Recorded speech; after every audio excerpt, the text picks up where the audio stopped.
À la maison, en voiture, au boulot, Radio Laser sur le 95.9 FM et en DAB+. Bonjour et bienvenue sur Radio Laser 95.9 FM. Je suis avec Tessa et Nathan. Bonjour à tous les deux. Bonjour. Bonjour.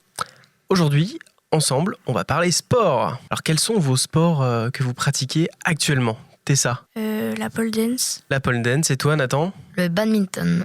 Alors, je vais me tourner vers toi. Tessa, la pole dance, qu'est-ce que c'est? Déjà, c'est un sport que tu pratiques avec une barre et tu fais des acrobaties. Donc, vous avez des figures, c'est ça? Oui, que vous devez faire? Tu fais des figures et après tu fais des chorégraphies. Avec de la musique? Oui, Toi, t'en fais depuis combien de temps, Tessa? à peu près 2 ans. Et comment t'as découvert ce sport? Il y avait une fille, je regardais un spectacle et il y a une fille qui en faisait.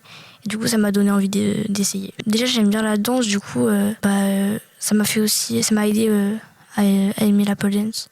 Parce que c'est un peu comme la danse, mais c'est un mélange de la danse et du cirque, des acrobaties et tout.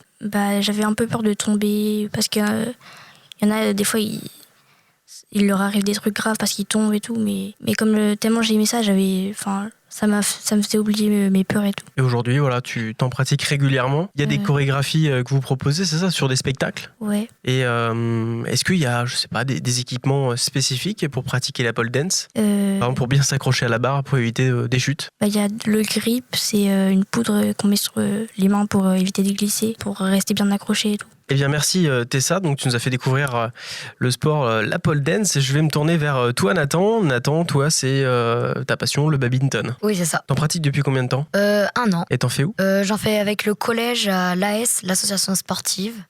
Ils m'ont donné envie d'essayer. J'avais des copains qui faisaient ça.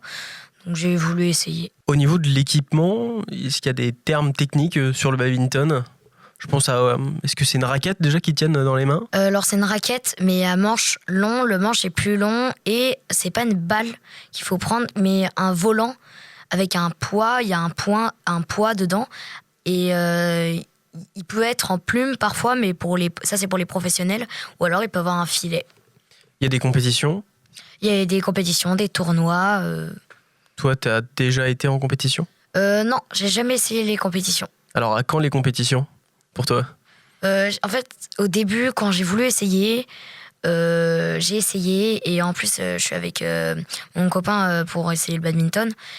Et je me suis dit de pas faire des compétitions parce que moi, j'aime bien faire du sport. En loisir? Ouais, pour le loisir, c'est ça. voilà. Pas de pression? C'est ça. Voilà. Ok. C'est au niveau de... je reviens à l'équipement. Est-ce que vous avez une tenue aussi particulière? Non, c'est jogging et, ou alors short. Et voilà. Le badminton, ça se joue tout seul Ça aussi? se joue solo ou à 2. À 2, c'est pas plus compliqué. Il faut juste bien s'entendre avec son duo pour savoir quand celui tire. Parce que c'est spécial, le badminton.